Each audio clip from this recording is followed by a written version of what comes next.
देखिए निधि, सबसे बड़ी बात यही है, जिस तरह से आप ये भी कह रही हैं कि देखिए देश के इतिहास में ये पहली बार होगा कि ये पेपरलेस बजट होगा, लेकिन सरकार की कोशिश है पेपरलेस होने के साथ साथ ये बजट पेनलेस हो, यानी लोगों के ऊपर कम भार पड़े, क्योंकि अर्थव्यवस्था की जो स्थितियां हैं उसको संभालने के लिए अगर लोगों पर भार बढ़ता है तो फिर उनके लिए ठीक नहीं होगा। और यही एक उम्मीद सरकार लगा रही है कि कोशिश यही है कि एक आम आदमी को इस बजट से बहुत सारी राहत मिले, और यही एक कोशिश होगी। लेकिन जो अन्नदाता ने देश को संभाला है कोरोना संकट में, उसकी मुसीबतें किस तरह से दूर होंगी, वो क्या सोच रहे हैं। सीधे इस वक्त हम मौजूद हैं उस खेत में जहां पर किसान देश को आगे बढ़ाने के लिए दिन रात यहां पर खेत खलियानों में आकर के फसल बोआते हैं, और यही एक वजह है कि अर्थव्यवस्था मजबूती के साथ आगे बढ़े, ये इनका भी ख्वाब होता है। शिवराज जी, एक बार फिर से आपका स्वागत है।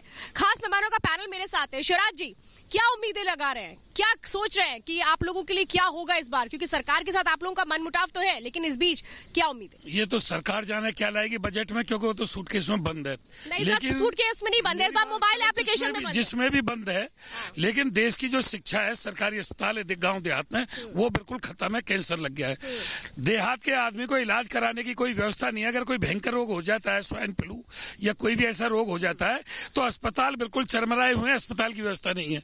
और जो कृषि लागत है वो इतनी बढ़ गई है कि किसान बिल्कुल बहुत ही माइनस में चला गया। आप कह रहे हैं कृषि लागत कम हो जाए और स्वास्थ्य सुविधाओं पर ध्यान दिया जाना चाहिए। शिवराज जी का तो ये मानना है। आप क्या उम्मीदें लगा रहे हैं? सबसे पहले दो बातें मुझे बता दीजिए जो आप सोच रहे हैं बजट में हो आपके लिए। हमारे लिए तो सबसे बजट में ये है कि तो किसानों का जो बिजली का बिल है माफ होना चाहिए। अच्छा। फ्री बिजली होनी चाहिए बिल्कुल। जब फ्री बिजली होगी तभी तो फसल अच्छी होगी।